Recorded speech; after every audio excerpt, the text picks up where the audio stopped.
Hey guys, welcome back, Red Foz here. Today I have a problem. I'm out of arrows and being chased from spawn by some diamond bullies. Luckily, earlier I took 40 seconds and set up the Twiggy Trip Mine.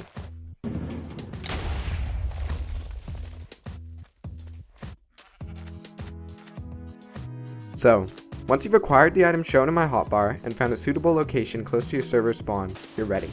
Go forward and dig out a trench 7 long and 2 deep. Place down a powered rail in the center. Slap down 4 levers on the side of the trench which is closer to spawn, or wherever you're retreating from. Flip the one next to the rail on. Then place down your first shrub with a lever next to it.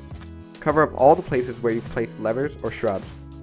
Make sure to place your trigger shrub on the sand block above the previous shrubbery. Now for the TNT. Stack up 2 pieces of sand and add a rail. Here, as well as in the intro, I use 4 TNT minecarts.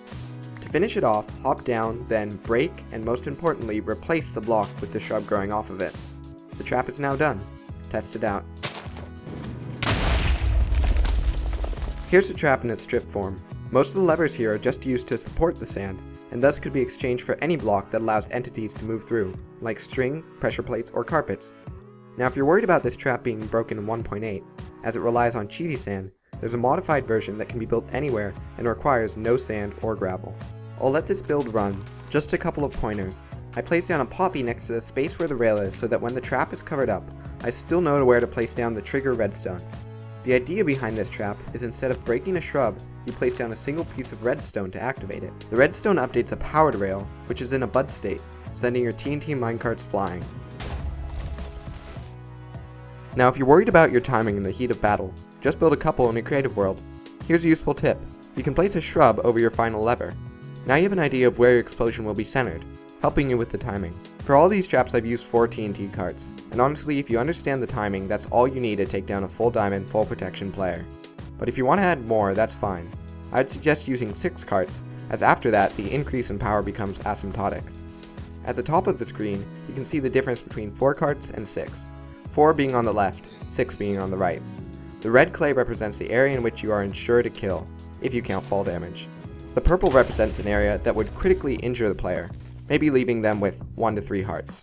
As you can see, the addition of 2 carts made a huge difference, changing the kill and critical injury zone from 37 blocks to 177. I think it's kind of overkill, but for taking down multiple opponents, it could be useful. A quick note, if you use 6 carts you have to make a minor modification to the trap.